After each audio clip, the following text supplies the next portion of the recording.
Yeah, well, back in the Cold War days, Saudi Arabia was a U.S. and West-backed kingdom, anti-communist to the core.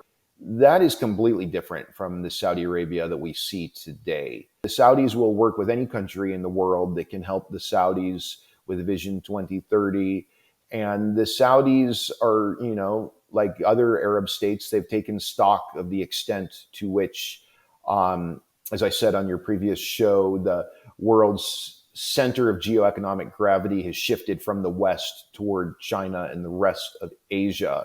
And so the Saudis have been very pragmatic in terms of conducting much more of a non-aligned foreign policy where they don't want to be with one bloc against another bloc. They want to try to work with as many blocs as possible. Hello, everyone. I'm Rania Khalek, and this is Dispatches. The emergence of multipolarity has meant the expansion of BRICS, and 4 of the new BRICS countries, Egypt, Iran, Saudi Arabia, and the UAE, are in the Middle East. What does this mean for the region, for multipolarity, for the Cold War between the US and China, the future of the Saudi-Iran rivalry? Can Saudi Arabia be trusted? How might it impact Israel? What's Washington's reaction?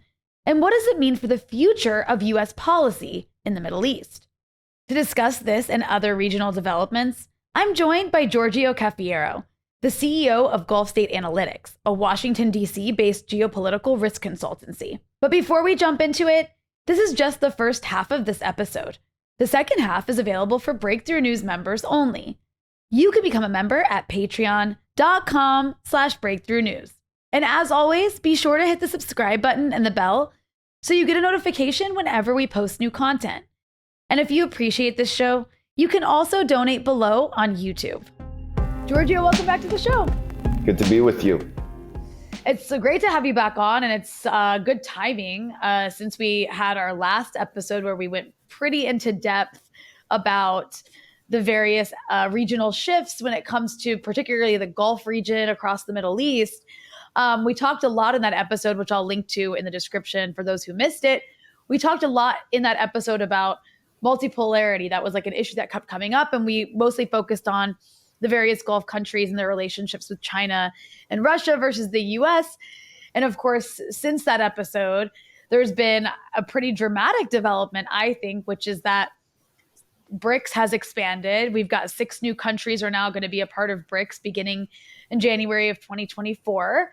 And 4 of those 6 countries are in the Middle East region. We've got the Emirates, the Saudis, the Egyptians, and the Iranians all joining BRICS. So let's just start from right there. What is the overall significance of this for the Middle East? Well, this is definitely a very unique time in history as we're witnessing the expansion of BRICS. As you mentioned, there are these 4 countries in the Middle East, Iran, Saudi Arabia, UAE, and Egypt that received invitations. I think this is a very big deal. Symbolically, this says a lot about these countries and the ways in which they're looking east and looking toward the global south in a more multipolar world that becomes less West-centric with every single day that passes. I think this is important from the standpoint of these countries gaining more maneuverability, and in the case of the 3 Arab countries in this group, gaining more autonomy from Washington and other Western capitals against the backdrop of their relationships with Beijing and Moscow deepening over the years. To be sure, countries like the UAE and Saudi Arabia began looking east from a geoeconomic standpoint many years ago with the rise of China, an Asian giant that's been so thirsty for oil and gas from the Gulf region. These countries a long time ago realized that it was in their economic interests to sort of make a pivot toward China and other Asian powerhouses such as India, Japan, Singapore, South Korea, so on and so forth. So I think these countries receiving invitations to BRICS, and by the way, the UAE has actually already accepted the invitation. I think probably the other Arab states, Saudi Arabia and Egypt will too.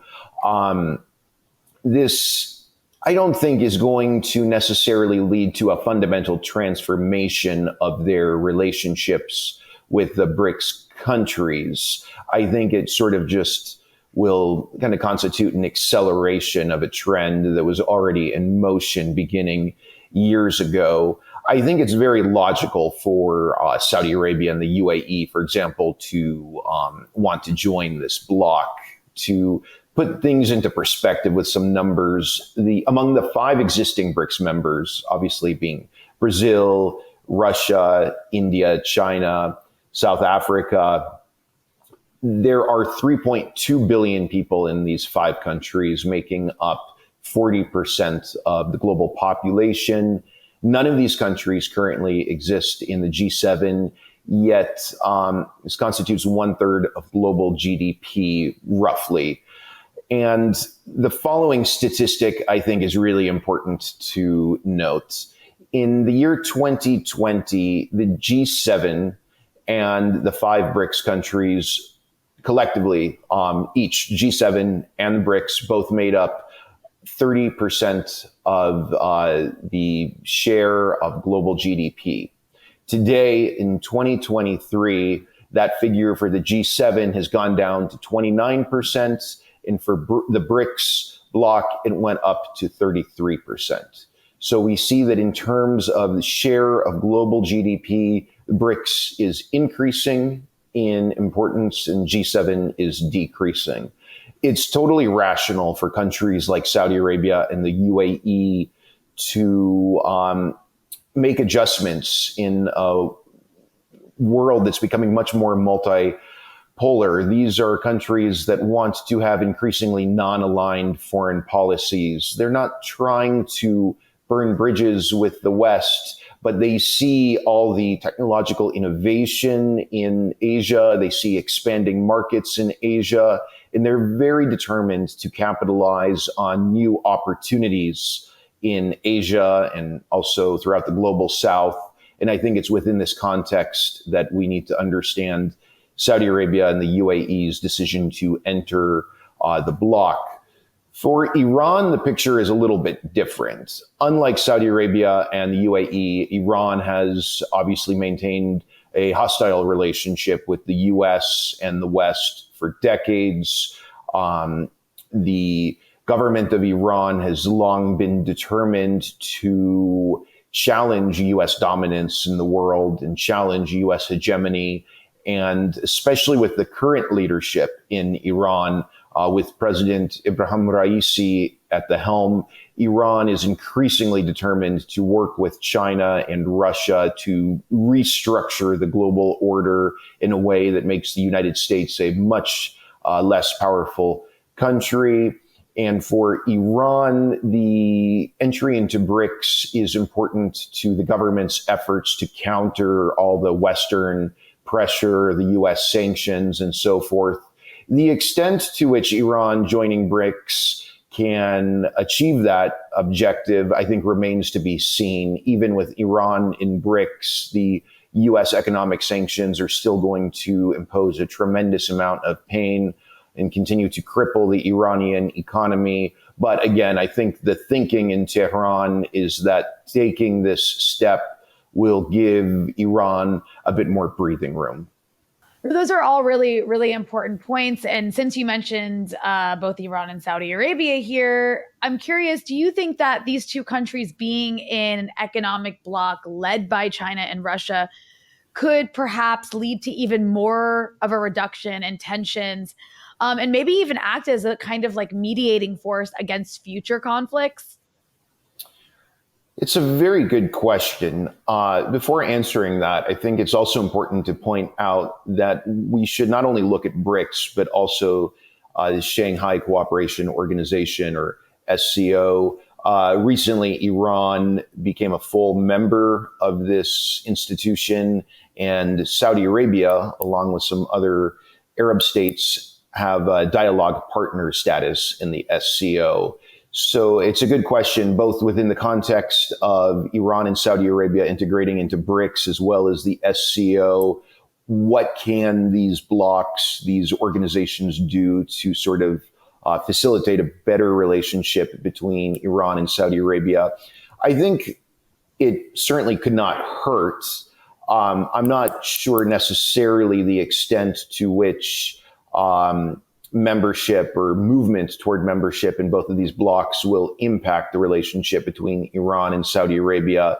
The tension and the suspicions that Iran and Saudi Arabia have of each other are probably not going to go away by virtue of the two countries integrating into BRICS and SCO. Iran's main suspicions of Saudi Arabia have mostly to do with the kingdom's relationship with the United States. From Iran's perspective, the Saudis have made the Gulf a much less secure region by bringing in the U.S. military. Saudi Arabia looks at Iran's ties with many non-state actors, anti-status quo groups in the Arab world, and this has made the Saudis feel very insecure for many, many years. Again, those dynamics I don't think are going to go away because of Iran and Saudi Arabia moving toward membership in SCO and BRICS. But at the same time, we should keep in mind that both Iran and Saudi Arabia care a lot about their relationships with China. China is a rising power, and neither Iran nor Saudi Arabia would like to do anything that upsets China or humiliates China. As we discussed on your show a few months ago, the normalization deal that Saudi Arabia and Iran signed on March 10 was signed in Beijing. The Chinese played a role in facilitating that renormalization deal. And there's a lot of, there would be a lot for China to lose if the detente would fall apart and Iran and Saudi Arabia would return to hostilities. It would mark a big blow to the image of Chinese diplomacy in the Middle East. And within that context, I think there's extra incentive for Saudi Arabia and Iran to try to continue to warm relations. The two countries have definitely not reached some sort of full-scale rapprochement, but there is this detente that remains on track. We saw earlier this month that the Saudis had an ambassador go back to Tehran. Likewise, Iran had an ambassador return to Riyadh. Also in August, Iran's top diplomat came to Jeddah and met with Crown Prince and Prime Minister Mohammed bin Salman, and he invited MBS to Tehran. So these are all indicators that the two countries are definitely seeking to continue to ease the friction and to maintain dialogue and continue to build on the agreement that was signed in Beijing a little more than 6 months ago. And back to your question, I think with Iran in SCO and Saudi Arabia having the dialogue partner status in that organization, as well as these two countries receiving invitations to BRICS, I think that can certainly bode well for an easing of friction between Tehran and Riyadh. And then, of course, talking to people in the region who are very much, in the sort of resistance axis camp, as it's called, this particular group of people in the Middle East, they remain quite suspicious and very cautious when it comes to the involvement of Saudi Arabia in organizations like BRICS. And Saudi Arabia's growing ties with China and Russia as well. They see it as, I often hear people say, it's a potential poison pill, given Saudi Arabia's historic role in the region, in the eyes of, the resistance axis supporters. And then, of course, Saudi Arabia's continued very close relationship with the U.S. So I'm curious, do you think that they are correct to have this suspicion? Yeah, I mean, this speaks to sort of a larger issue that's going to be important to look at as BRICS expands. And this has to do with the fact that among current members in BRICS and those that were invited last month, there are some real serious divisions. You have Russia, China, and Iran, which are adversaries of the United States. They're very determined to challenge U.S. dominance, to counter U.S. foreign policy interests and agendas. Then you have countries like India, Brazil, Egypt, Saudi Arabia, UAE, which certainly have some tensions with Washington. But at the end of the day, these countries definitely do not have hostile relationships with the U.S. They actually work very closely with Washington and other Western capitals in many different ways. So the ambitions and the aspirations and sort of the attitudes of different countries in BRICS are very different. And how these divisions and sort of conflicts of interest will play out as BRICS expands will probably take a bit more time to fully understand. But narrowing in on the Middle East and looking at the role of Saudi Arabia, yeah, it's certainly the case that Saudi Arabia is going to continue to work very closely with the United States. For all intents and purposes, there's no reason to argue that Saudi Arabia is on the verge of walking away from its partnership with the United States. The kingdom definitely depends on America for its security. And this is obviously a dynamic that's going to, as I mentioned earlier, this is a dynamic that's going to continue creating friction between Iran and Saudi Arabia.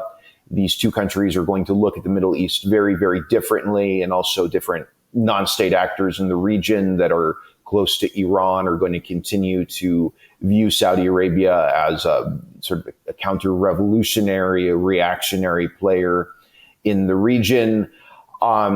But what's interesting about BRICS, though, is that unlike the G7, countries in BRICS are not coming together because they have the same sort of governance system or sort of ideological common ground. When you look at the countries currently in BRICS and those that recently got invited, they have very different systems of government. The nature of these governments are very different. Ideologically, there are huge differences between, say, Brazil and Russia, or Saudi Arabia and China or Iran. They're coming together because they're trying to restructure the global balance in a way that makes them less dependent on the U.S. and gives them more autonomy from sort of a U.S.-led financial order. They think it's in their interest to establish these new networks in a world that's becoming much, much more multipolar. And maybe we can get into this a bit later, but I really think the Russian invasion of Ukraine last year, and not so much anything that's happened on the ground in Ukraine, but the US and Europe's reaction to that invasion with the sanctions and the efforts to do everything possible to squeeze Russia as much as possible, has been one of the main factors that sort of accelerated this trend that I think really manifested last month with these 6 countries receiving invitations to join BRICS. That's a really interesting observation. And I know that, for example, Egypt, I mean, one of the reasons Egypt was looking forward to perhaps being in BRICS is because it's like a lifeline for them in some ways, because the war in Ukraine impacted Egypt's currency valuation. The currency devalued because of the issue with wheat that was caused by the war in Ukraine. So, I mean, the war in Ukraine had so many ripple effects. The sanctions, particularly on Russia, have had so many ripple effects across, particularly the third world.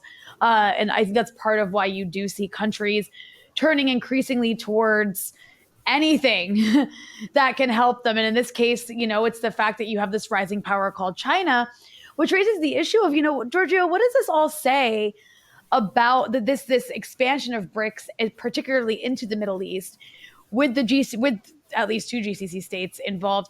What does that say about the shifts towards this more multipolar order? And do you think that in many ways, are we seeing the impact of the rise of China? Is this like an outcome of the rise of China in the Middle East?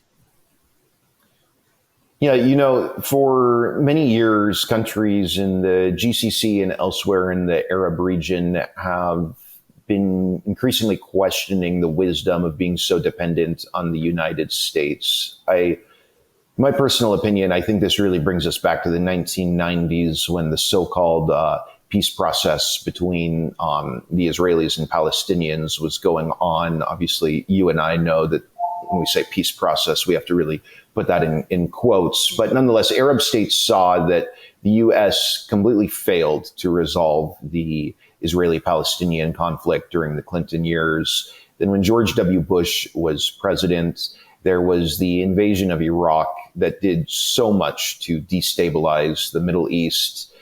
And under Obama, many Arab states were disturbed by his reaction to the Arab Spring uprisings, the Obama administration's handling of the conflict in Syria. There was the whole Red Lines fiasco in 2013 that got them to think that the United States doesn't really stand by its word. And under Donald Trump, there were a handful of developments that contributed to their sense that the U.S. could not be counted on as a responsible security guarantor. There were attacks against Saudi energy infrastructure in September 2019. The U.S. didn't really respond to that in a way that the Gulf countries wanted. And then under Biden, we saw the very botched withdrawal from Afghanistan. So my point is, administration after administration, there have been many blunders in U.S. foreign policy that have resulted in the Gulf Arab countries believing that it's in their interest to become a lot less dependent on the United States. Probably China is the most important player that, from their perspective, in terms of gaining greater autonomy. It's difficult to exaggerate how important China is to countries like the UAE and Saudi Arabia that want to be a lot less dependent on Washington moving forward. There's other countries that factor into this look east orientation as well. Russia and India. The Arab countries are, obviously adjusting to some really significant shifts in the international landscape that are really impossible to ignore when you look at the economic rise of China and other countries in BRICS. None of this is to say that these countries want to completely burn bridges with the United States. If we're being honest, I don't think anyone in the GCC thinks that China is on the verge of replacing the U.S. as a security guarantor for any of the Gulf Arab monarchies. I think probably the U.S. will continue playing that role for the foreseeable future. So I don't want to overstate any of this. But I think the main point is that these countries want to continue to have very close relations with the U.S., but also conduct increasingly non-aligned foreign policies. They don't think that their close ties to Washington should prevent them from deepening relationships with China and other Asian countries. They don't think, they completely reject this notion that they have to pick between the East and the West within the framework of this so-called new Cold War. They see international relations as very much a positive sum game. They think they can move closer to the US and China at the same time and get all the benefits that they can from deeper relations with Washington, and also benefit from deeper relations with Beijing at the same time. I think it's here in Washington and maybe in some capitals in Western Europe where everything is seen as a zero-sum game. But again, that is not the thinking in the Gulf. And since you brought up Washington and you are there and that you are based there and you're speaking to me from there, I've only maybe seen just various tweets by think tankers about BRICS. Most of them have been it's actually been a mix of either doomsday, China's trying to take over the world, which is more of like the right-wing take, or it's been very dismissive, like, this doesn't mean anything, it's not important. I've seen those two takes. But as far as actually like in DC, the response from officials, the response from the US government, what has been the reaction, if any, to this expansion of BRICS? Well, many policymakers in Washington will come out with statements that say, oh, all of these countries in the GCC and the Middle East are independent, sovereign nation states, and they have the right to enter into any kind of organization or economic bloc that they want. This isn't something Washington is trying to prevent. That's what gets said in many of the official statements. But it's no secret that, of course, policymakers in the U.S. are disturbed to see U.S. partners and U.S. allies in the Middle East integrating into the SCO or receiving invitations to BRICS. The foreign policy establishment here in Washington is very troubled by the extent to which Russia and China have gained various degrees of influence in a number of Arab countries that have been backed by the West for many decades. You'll hear many pundits in Washington make the argument that because the U.S. is the security guarantor for the UAE and for Saudi Arabia, it's absolutely unacceptable for these countries to forge the types of relationships with China and Russia that they have been forging for a number of years. And in fact, at the beginning of this month, US, UK, and EU officials went into the UAE to have some very frank discussions with Emirati officials about certain aspects of the UAE's trade relationship with Russia. The Western delegations, the Western officials who went to the UAE were raising concerns about certain so-called dual-use technologies, meaning technologies that can be used for civilian as well as military purposes that you have in UAE-Russia trade. Ultimately, the concern being that Emirati-Russian trade has been helping the Russian military in Ukraine. So again, the timing is key. These Western officials went to the UAE in early September, and it was on August 24 when UAE received the invitation to BRICS. So, I mean, there's really a lot to take away from that. But yeah, I mean, to answer your question, Washington sees this as a very negative development, the idea of Saudi Arabia, Egypt, and UAE moving into BRICS. And then, I wanted to, since we're talking about Saudi Arabia and China, in a piece that you wrote on Saudi-China relations, you say that, and I'm quoting you here, the GCC oil and gas flows have been moving east far more than west. Saudi Arabia sees itself integrating into Asia in terms of trade, commerce, energy deals, and investment, which is what you're basically alluding to here. But can you elaborate on why this is happening, and are there any particular things that the Biden administration is doing to push back against it? Great question. And I'm really glad we're having this discussion today because, the G20 had its summit in India earlier this month.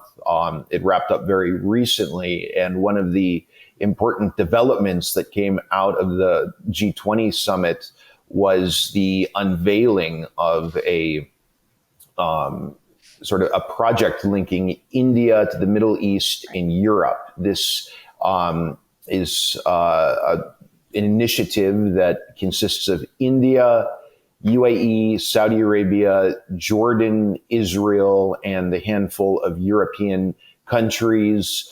This is about sort of a corridor linking these countries through energy infrastructure, subsea cables.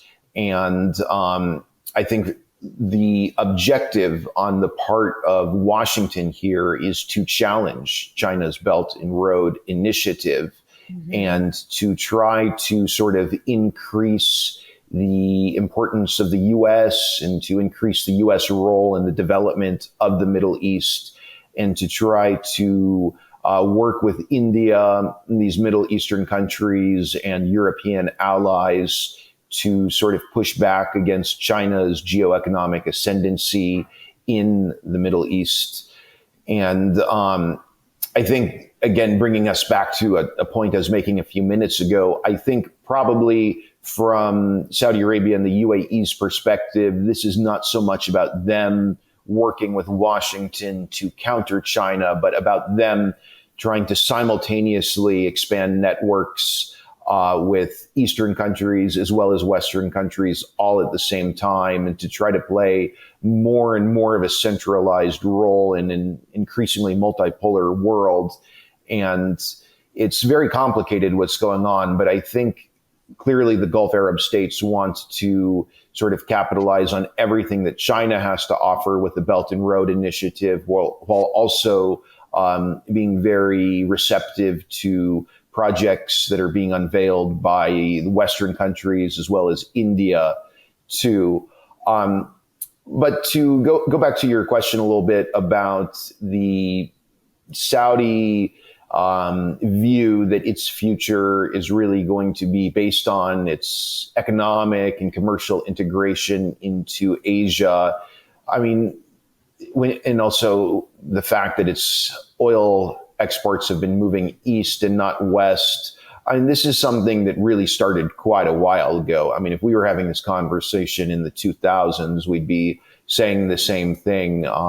China has become so critical to Saudi Arabia's economy and to the economy of other oil and gas exporting countries in the GCC. These countries have had no choice but to make this geoeconomic pivot to the east. This also has taken place against the backdrop of the U.S. becoming energy independent. So, I mean, the writing was on the wall a long time ago. And now what we're seeing increasingly so is that Saudi Arabia's economic relationship with China is moving beyond just oil when it comes to tech, when it comes to tourism, logistics, so on and so forth. The Saudis think that their relationships with China and their networks in China are really the future.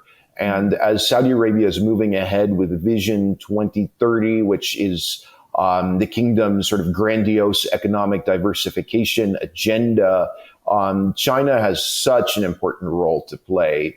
And there are really a lot of synergies between the Belt and Road Initiative and Vision 2030.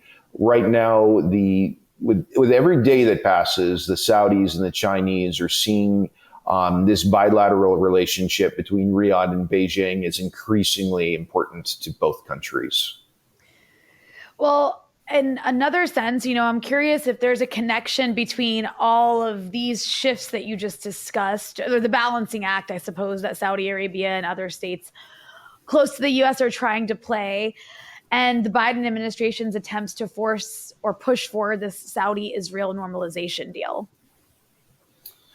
Yeah, there is really an obsession on the part of U.S. policymakers with expanding the Abraham Accords. It's really at a point where the Abraham Accords and efforts to widen the scope of these accords is really at the heart of U.S. strategy in the Middle East these days.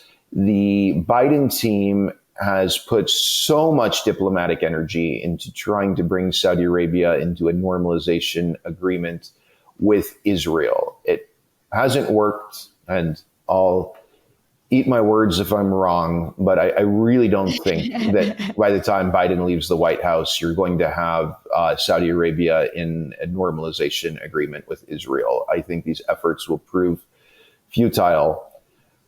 Having said all of that, there is an unofficial relationship between Saudi Arabia and Israel. There's been a tacit partnership between these two countries that has existed for decades.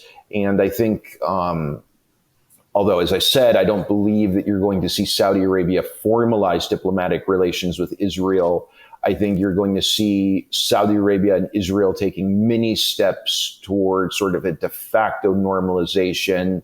And I think the Biden administration will, of course, be trying to do whatever it can to advance that. An example was when the Saudis decided to permit Israeli flights to transit the kingdom's airspace last year. That's definitely an example of the Saudis sort of taking a mini step toward a normalization of sorts with Israel. But, the Palestinian issue still matters a lot in the Arab world, and this is not only true to Arab elites and government officials, but also to many on the so-called Arab street. And even though Saudi Arabia is not a democracy, it is a country that has its own domestic politics, and the leadership in Riyadh, of course, has to take into account public opinion. And this, I think, is very relevant to why Saudi Arabia has not joined the Abraham Accords yet. Also, Saudi Arabia plays a very important role as, with the King of Saudi Arabia officially being the custodian of the two holy mosques. So opinion throughout the wider Arab and Islamic world on the question of Palestine is also relevant to Saudi thinking. But nonetheless, policymakers in Washington don't really seem to care at all about any of this. And the effort is just to do anything possible to bring Saudi Arabia into the Abraham Accords. And bringing us back to China, I think it's definitely the case that China-related issues are very relevant to these efforts. The thinking in Washington, the thinking in the White House is that if the U.S. could bring Saudi Arabia to normalize with Israel, and there would be agreements on other issues, perhaps pertaining to U.S. arms sales to Saudi Arabia, U.S. defense commitments to the kingdom, all of this could serve to sort of counter the rise of China in the Middle East. And this could, from the perspective of officials in Washington, ideally result in some space being put between China and Saudi Arabia. I think this is very wishful thinking. And I think it's a huge waste of energy to spend all of this time and resources into trying to bring this about. I think this is more fantasy foreign policy thinking, but it is what we have from the Biden administration. Right. And then I wanted to, since we're talking about Israel, I wanted to ask you about China's relationship with Israel. How does China's role as this, U.S. adversary, whether it wants to be or not, that's how the U.S. sees it, as this U.S. adversary, and at the same time, a country that's quite close to Iran, how does that impact China's relationship with Israel, which does exist? China and Israel do have, China has a relationship with everybody, really. But yeah, how do these sort of relationships and the dynamics of all of that impact China's relationship with Israel? And moreover, what is the historical relationship between China and Israel? Yeah, Chinese-Israeli relations are very complicated. There are many layers to this relationship, and ties between Beijing and Tel Aviv have evolved over the decades. Going back to 1949, when there was the revolution in China, this was, of course, only 1 year after the founding of Israel. I think that's a good starting point. When Chairman Mao was at the helm, China's foreign policy in the Middle East was very ideological. China's Middle East foreign policy during those years was very much focused on revolutionary objectives. Within this context, the Arab countries that China got along with and was closest to were the left-wing socialist, so-called radical Arab states. We're talking about Nasser's Egypt, the Marxist regime in South Yemen, Iraq, Syria, Algeria, Gaddafi's Libya, and the conservative monarchies on the Arabian Peninsula had hostile relationships with China. From Mao's perspective, those countries were just puppets of the West and agents of Western imperialism. And for example, in the 1960s and 1970s, in the Sultanate of Oman, which was very much backed by the West and backed by the Shah of Iran, there was a Marxist insurgency that took place in Dhofar, the southern part of Oman. The Omani state eventually triumphed, and the Marxist insurgents failed to overthrow the Sultanate. But nonetheless, during those years, China, along with North Korea and some other communist powers were giving support to the Marxist insurgents in Oman. Just saying that to sort of illustrate the kind of tension that existed between Mao's government and the conservative monarchies of the Arabian Peninsula. And also within this context, China saw Israel as a puppet of the United States, an agent of Western imperialism. China's revolutionary foreign policy was very much committed to national liberation struggles in the Arab world, and the Palestinian struggle was an important one. Yeah. However, go ahead. No, I was just agreeing with what you were saying, and also, that happened. Definitely. But by the late 1970s, though, China started opening up economically, and the Chinese began approaching the Middle East in ways that were much more pragmatic and a lot less ideological. China became very thirsty for Gulf oil, and the thinking was, okay, let's abandon this sort of revolutionary ideological approach to the region. These conservative monarchies on the Arabian Peninsula have oil that we desperately need right now. Let's find pragmatic ways to work with them. They started seeing Israel as sort of an important technological hub in the Middle East, a very innovative country, a very prosperous nation. And the Chinese thought it was in their interests to start working with the Israelis. And by 1992, China and Israel established formal diplomatic relations with China had its embassy in Tel Aviv. Israel had an embassy in Beijing. And ever since then, Chinese-Israeli economic relations have flourished. And this is across so many different sectors: infrastructure, education, ports, logistics, transportation, pharmaceuticals, so on and so forth. It's a very multi-layered economic relationship. And the Chinese government has definitely encouraged Chinese companies to invest in Israeli companies, to buy Israeli companies, to take part in very lucrative projects in Israel. And really, since Netanyahu returned to his position as prime minister, we've seen this relationship deepen. Israel is a part of the Belt and Road Initiative. From China's perspective, Israel is a very technologically advanced country in the Eastern Mediterranean, and it's seen as playing an important role in the Belt and Road Initiative. Now, while all of that's going on, there are some factors that will place some serious limits on this relationship. In my opinion, there are three main points to keep in mind. One, China is never going to have a foreign policy like the US's foreign policy, in the sense that it's never going to just sort of automatically side with Israel against Israel's adversaries in the region. China has a very balanced approach to the Middle East. Countries like Iran and Syria, for example, are on very good terms with China. They're very close to China. And Beijing is not going to back up Israel in its belligerent behavior throughout the region.